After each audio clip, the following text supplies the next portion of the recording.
最多握手，一起散散步。你大量，你寬容，你是未來奔企步。無論是為什麼都好，首先最錯我的態度，懊悔昨日那麼嘈，然後在霎時之間想起我父母。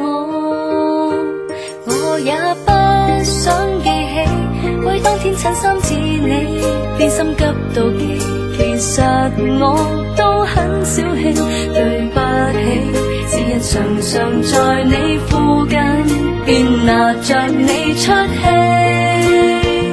原來朋友仔感情再天真，亦是我永遠也會愛惜的人。明日愛他人，也記住學會不要緊。原來朋友比戀人更高分，亦讓我開始懂得不記恨。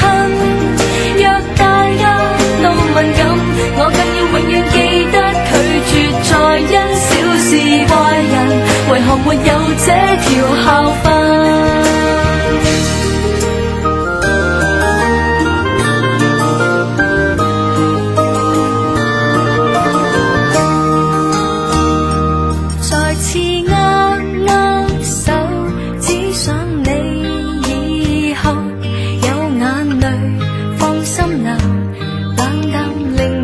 很難受，無論日後路怎麼走，彼此老友角色似舊，以後在動氣關頭，回望在這場爭吵，想想也很醜。